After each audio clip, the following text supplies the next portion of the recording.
రైతులందరికీ నమస్కారం. అయితే రైతులు ఎప్పటి నుంచో ఎదురు చూస్తున్నారు.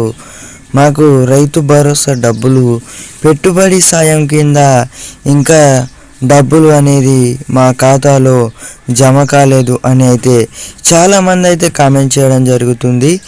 అయితే ఎవరైతే రైతులురో మీకు ఈ రోజు నుంచి అయితే మళ్ళా జమ కానిపోతున్నాయి.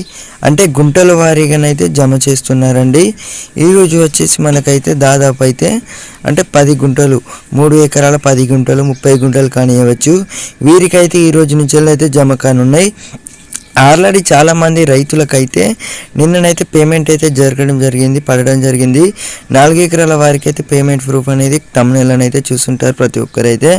అయితే సాగు చేసే రైతులకు రైతు భరోసా, రైతు బంధు ఇస్తామని సీఎం రేవంత్ రెడ్డి ప్రకటించడంతో క్షేత్రస్థాయిలో సర్వే జరిపేందుకు అధికారులు సిద్ధమవుతున్నారు. ఇందులో 19 లక్షల ఎకరాలకు సాగులో లేకున్నా వ్యవసాయ భూములు జాబితాలో ఉన్నాయని, దీని ప్రకారం 19 లక్షల మందికి అయితే అంటే గుట్టలు ఎవరైతే ఇల్లు ఉన్నారో వీళ్ళందరికైతే రైతు బంధు అయితే కట్ చేయడం జరిగింది.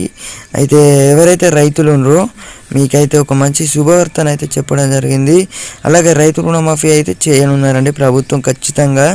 అమలు తేదీ అయితే ఇంకానైతే అమలు తేదీ అనేది అయితే అఫీషియల్ అప్డేట్ అయితే రావాల్సి ఉంది. అయితే కానీ ఈ 3 ఎకరాల కంటే ఎక్కువ విస్తీర్ణం గల రైతులు మాత్రం డబ్బులు జమ అయ్యాయా లేదా అని తెలుసుకునేందుకు బ్యాంకుల చుట్టూ ప్రదక్షిణాలు అయితే చేస్తున్నారు. సర్వేనైతే చెప్తున్నాయి. అలాగే చాలామంది రైతులు అయితే మీరైతే బ్యాంకులలోనైతే సంప్రదించండి, మీకు పడ్డాయా లేదా అని అయితే ప్రతి ఒక్కరైతే చెక్ చేసుకోండి. 29 తారీఖు లోపు అయితే అందరికైతే పడిపోతాయి.